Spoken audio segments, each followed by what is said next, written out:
Students, today we will discuss a new chapter from the civics class 10th. This is the federalism. बेटा class 10th के civics से हम लोग आज एक न्यू चैप्टर लेकर के आए हैं जिसको बोलते हैं बेटा फेडरलिज्म।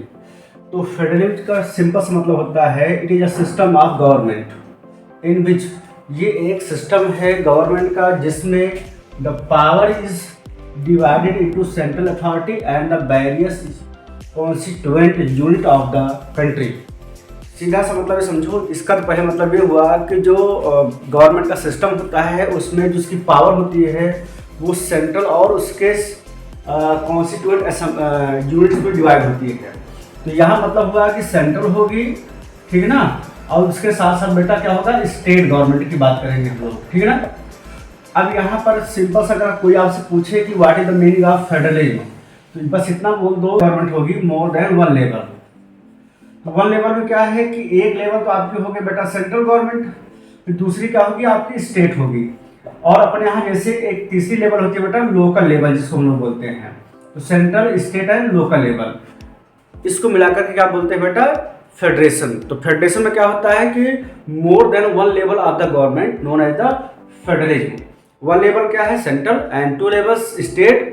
बस अब कहीं कहीं पर सेंट्रल एंड स्टेट होता है बेटा, या कहीं कहीं पर सेंट्रल, स्टेट और लोकल लेवल।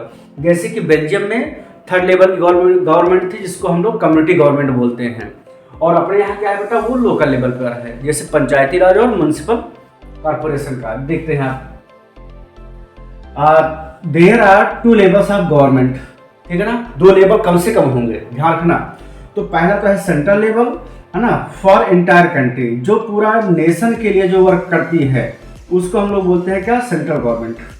तो चूंकि फेडरलिज्म की हम बात कर रहे हैं तो उसमें टू लेवल की, एक सेंट्रल हो गया, दूसरा क्या होता है बेटा state level, for the state administration.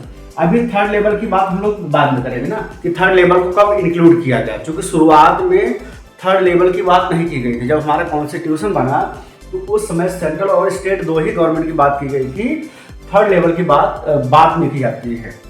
In a federal system the central government can not order the state government. इस बात को बहुत ध्यान से आप लोग सुनिएगा कि हमारा जो फेडरल सिस्टम है इसमें सेंट्रल गवर्नमेंट स्टेट को ऑर्डर नहीं कर सकती है।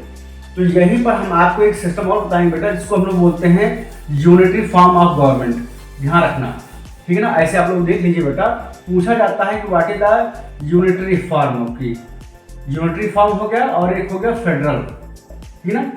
यूनिटरी फेडरल में डिफरेंट होता है कि फेडरल में आपको more than two level government मिलेगी, मतलब एक सेंट्रल होगा, एक दूसरा स्टेट होगा, या हो सकता है लोकल हो। यूनिटरी में क्या है, केवल एक गवर्नमेंट होगी, वो भी होगी क्या, सेंट्रल, ठीक है ना। क्या होगी बेटा, उसको हम लोग क्या बोलते हैं, सेंट्रल गवर्नमेंट। अब इस सेंट्रल गवर्नमेंट के अंडर में जो होंगे वो होंगे सब यूनिट। जैसे पहले क्या होता था, पहले राजा महाराजा होते थे, तो राजा को आप मान लो कि वो यूनिटरी फॉर्म की गवर्नमेंट वो बैठे हैं, अब उनके साथ में सारे मिनिस्टर्स उनके बैठे हुए हैं, ठीक है ना। अब आप ये सुनो बेटा, ये जितने भी मिनिस्टर्स हैं सब किसके प्रति रिस्पॉन्सिबल हैं, अपने किंग के प्रति। मतलब सेंट्रल यूनिट में यही होता है कि उसकी जो सब यूनिट होती है बेटा वो रिस्पॉन्सिबल किसके प्रति होंगे, सेंट्रल के प्रति होंगे, ठीक है ना। और सेंट्रल किसी भी को कभी भी हटा सकता है, किसी भी यूनिट को कभी भी वो हटा सकता है। बट दूसरी बात हमारे यहाँ फेडरलिज्म में क्या है कि सेंट्रल स्टेट लोकल तो हैं, लेकिन बेटा स्टेट सेंट्रल के अंडर में कोई काम नहीं करेगा, सेंट्रल स्टेट के प्रेशर में कोई काम नहीं करेगा। बहुत सारे स्टेट से प्रेशर डाल रहे हैं, ठीक है ना, यहाँ पर, और लोकल अपने हिसाब से काम करेगा। कुल मिलाकर के ये है बेटा कि सेंट्रल, स्टेट और जो भी लोकल को भी हटा लेते हैं लोग, सेंट्रल और स्टेट ये एक दूसरे के प्रति रिस्पॉन्सिबल नहीं होंगे। तो क्वेश्चन आता है फिर किसके प्रति रिस्पॉन्सिबल होंगे, फ्रॉम हू, है ना। तब आंसर आता बेटा कि ये both are responsible for the people या सिटीजन ऑफ कंट्री।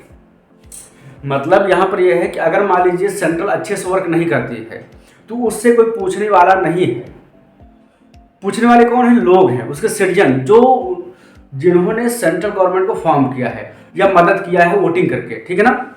यहाँ पर क्या है कि अगर उसके सब यूनिट काम नहीं कर रहे हैं तो यूनिटरी फॉर्म की जो गवर्नमेंट होगी वो हटा देगी किसी एक को, यही डिफरेंस होता है। In a unitary form of the government only one level of the government, while in a federal system of the government two levels, more than two levels of the government या more than one level of the government.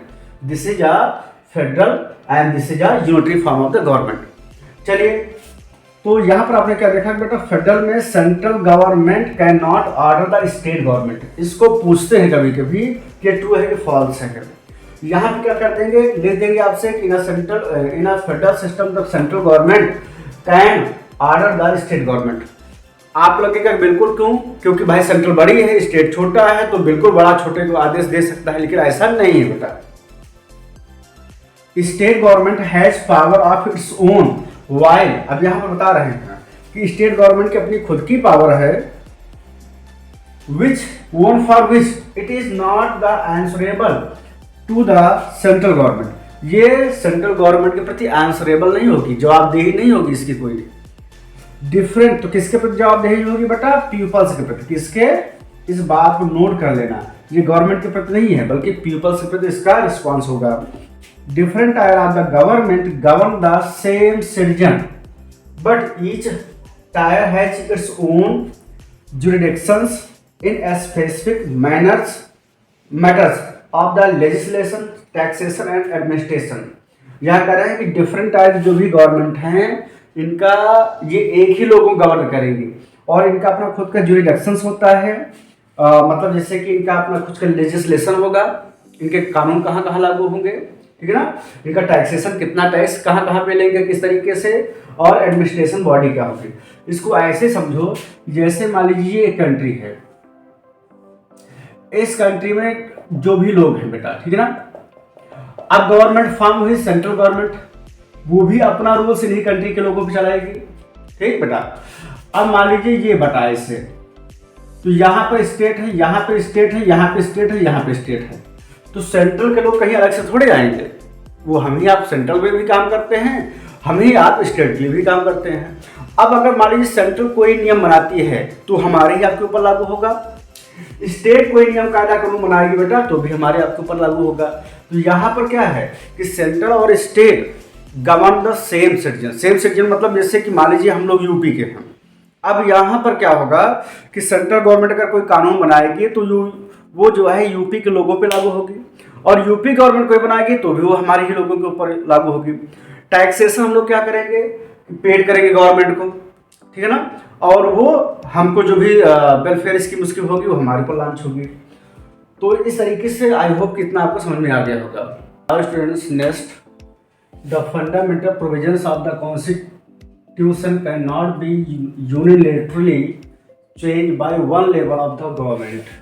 Fundamental आपके जो constitution है उसका जो preamble है, अगर उसमें आपको चेंज करना है कुछ या कुछ उससे रिलेटेड और पार्ट को, तो आप मीन्स वन लेवल की गवर्नमेंट उसको चेंज नहीं कर सकती है। Such change require the consent both the levels of government. यहाँ पे बोथ का मतलब हुआ सेंट्रल प्लस स्टेट, तब जाकर के चेंज किया जा सकता है, ठीक है ना। देखिए रूल्स आप बनाइए, सेंट्रल को पावर है रूल्स बना सकता है, ठीक है ना, लेकिन अगर जो बने बनाए हमारे कॉन्स्टिट्यूशन प्रियम्बल में जो चीज़ें दी गई है अगर उनमें से आपको चेंज करना है तब आपको यहाँ पर बोथ लेवल्स की गवर्नमेंट का होना जरूरी है, मतलब स्टेट का भी सपोर्ट मिलना जरूरी है, नहीं तो नहीं कर सकते आप। Courts have the power to interpret the constitution and power of different level of the government, ठीक है ना।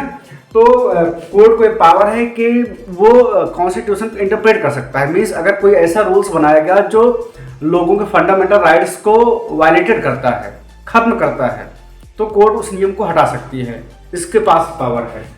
The highest court act as an umpire, ठीक है ना, और जो हाईएस्ट कोर्ट है मतलब सुप्रीम कोर्ट। सुप्रीम कोर्ट बेटा एक एम्पायर की तरह काम करेगी, किसके किसके बीच में, ये है आपका एम्पायर, मतलब ये समझिए ये सुप्रीम कोर्ट है, इधर आपका सेंट्रल है, इधर आपका स्टेट है, ठीक है ना।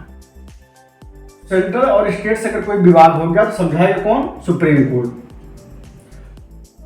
स्टेट और स्टेट के बीच में कोई विवाद हो गया समझाएगा कौन बेटा, सुप्रीम कोर्ट, ठीक है ना। या सिटीजन का स्टेट से या स्टेट का सिटीजन से या स्टेट का सेंट्रल से, तो मीन्स जो हाई लेवल की थिंग्स होगी उनको आपस में समझौता कराने का काम कौन करेगा, आपका सुप्रीम कोर्ट करेगा।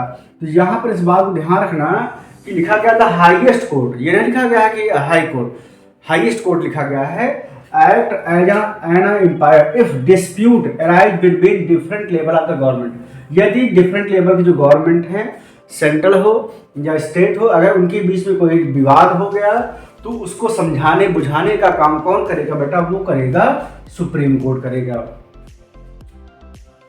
नेक्स्ट है sources of revenue of each level of government are clearly specified to ensure its financial autonomy, ठीक है ना।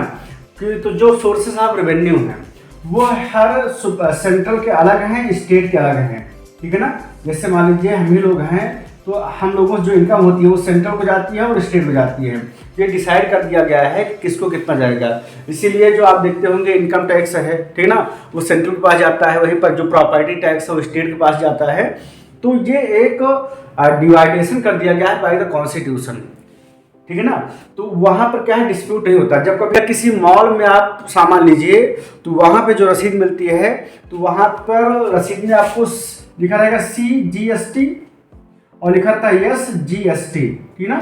C for central goods and service tax, state goods and service tax. तो उसमें बता दिया जाता है कितना परसेंट सेंट्रल को गया, कितना परसेंट स्टेट को गया। यहाँ पर ये बताने का प्रयास कर रहे हैं कि सेंट्रल और स्टेट का अपना अलग अलग रेवेन्यू सिस्टम होता है, ठीक है ना।